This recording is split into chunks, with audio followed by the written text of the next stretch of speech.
تو جیسے میں نے عرض کیا کہ شریعت کے ہر حکم کے اندر کچھ چیزیں فرض ہوتی ہیں اور کچھ چیزیں سنت ہوتی ہیں. تو وضو کا سب سے پہلا حکم ہے، وضو کے اندر جو ہے کچھ چیزیں فرض ہے اور کچھ چیزیں سنت ہے. یعنی کچھ چیزیں ایسی ہیں کہ جن کو کرنا ضروری ہے، اگر آپ نہیں کریں گے تو وضو ہوگا ہی نہیں.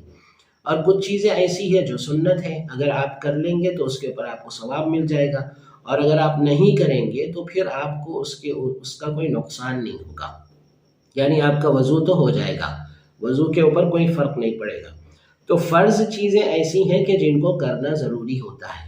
مثال کے طور پر اگر کسی آدمی کے پاس میں پانی بہت کم ہے، چونکہ وضو جو ہے پانی سے ہوتا ہے، تو اگر کسی کے پاس پانی بہت کم ہے تو پھر وہ جو ہے یہ جو ایسینشل ہے، یعنی جو فرض ہے، وضو کے اندر جو چیزیں فرض ہے، وہ فرض چیزوں کو اگر ادا کر لے تو اس کا وضو ہو جائے گا. پانی کم ہونے کی وجہ سے اگر وہ سنت کو ادا نہیں کر پاتا ہے تو کوئی مسئلہ نہیں ہے، اس کا وضو تو ہو جائے گا. تو اس کا فائدہ جو ہے وہاں پر محسوس ہوگا. تو اس لیے جو ہے جو چیزیں فرض ہیں وہ چیزوں کی طرف میں آج کے درس میں اشارہ کرنا چاہتا ہوں. تو وضو کے اندر تقریباً 6 چیزیں فرض ہوتی ہیں. وضو کے اندر 6 چیزیں فرض ہیں، جس کو اللہ تبارک و تعالیٰ نے قرآن کریم کے اندر بھی بیان فرمایا ہے. سورۃ المائدہ کی آیت ہے، اللہ تعالیٰ فرماتے ہیں یا ایھا الذین آمنوا اذا قمتم الی الصلاۃ فاغسلوا وجوہکم وایدیکم الی المرافق وامسحوا برؤوسکم وارجلکم الی الکعبین. اللہ تبارک و تعالیٰ نے سورۃ المائدہ کی اس آیت کے اندر وضو کے 6 فرضوں کو بیان فرمایا ہے. سب سے پہلا فرض ہے وضو کے اندر نیت کرنا. سب سے پہلا فرض ہے نیت کرنا. اور نیت کب کرنا؟ چہرہ دھوتے وقت نیت کرنا.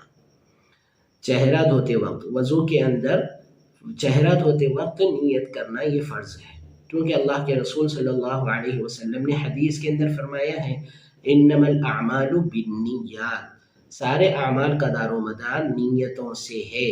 تو نیت اگر ہوگی تو عمل صحیح ہوگا، نیت اگر نہیں ہوگی تو عمل صحیح نہیں ہوگا. تو آپ صلی اللہ علیہ وسلم نے سارے اعمال کو نیت کے ساتھ میں لگا دیا ہے. اس لیے ہر عمل کے اندر نیت ضروری ہے. اور نیت کب کریں گے؟ وضو کے اندر نیت کب کریں گے؟ جب آدمی چہرہ دھوئے گا تو چہرہ دھوتے وقت نیت کرے گا. اب نیت کیا کرنا ہے؟ نیت یہ کرنا ہے، اس لیے کہ عام طور پر وضو جو ہوتا ہے وہ نماز پڑھنے کے لیے آدمی وضو کرتا ہے، یا پھر جو ہے قرآن کی تلاوت کرنے کے لیے، قرآن کو چھینے کے لیے آدمی وضو کرتا ہے، یا پھر اس کے علاوہ بہت سارے کام کرنے کے لیے وضو کرتا ہے. تو وہ کام جن کو کرنے کے لیے وضو کی ضرورت ہے، وہ کام جن کو کرنے کے لیے وضو کی ضرورت ہے، وہ ان کاموں کو کرنے کی نیت کرے گا چہرہ دھوتے وقت. مثال کے طور پر جیسے نماز ہے، نماز پڑھنے کے لیے وضو کی ضرورت ہے، نماز پڑھنے کے لیے وضو کی ضرورت ہے. تو چہرہ دھوتے وقت نماز پڑھنے کی نیت سے میں چہرہ دھو رہا ہوں، اس طرح نیت کریں گے. یا پھر اگر اتنی بات ہم لوگوں کو نہیں سمجھ میں آتی تو کوئی مسئلہ نہیں ہے، بس آپ جو ہے ایک لفظ یاد کر لو کہ چہرہ دھوتے وقت آپ کو اتنا کہنا ہے نویت استباحۃ الصلاۃ، نویت استباحۃ الصلاۃ. یہ لفظ آپ کہہ لیجئے چہرہ دھوتے وقت. یا پھر جو ہے نویت فرض الوضوء، نویت فرض الوضوء، یہ لفظ آپ کہہ لو چہرہ دھوتے وقت. تو نویت فرض الوضوء کہہ لو یا نویت استباحۃ الصلاۃ کہہ لو، دونوں نیتیں آپ کی ہو جائیں گی. تو چہرہ دھوتے وقت آپ کو نیت کرنا ہے. ایک پہلا فرض تو یہ ہے. دوسرا فرض کیا ہے وضو کے اندر؟ دوسرا فرض ہے چہرہ دھونا. چہرہ دھونا یہ دوسرا فرض ہے. اب چہرہ دھونا تو چہرہ پورا دھونا. اب چہرہ کہاں سے کہاں تک ہوتا ہے؟ یہ جو پیشانی کے بال جہاں سے شروع ہوتے ہیں وہاں سے چہرہ شروع ہوتا ہے، اور ٹھوڑی کے نیچے تک یہاں تک جو ہے چہرے کا حصہ ہوتا ہے.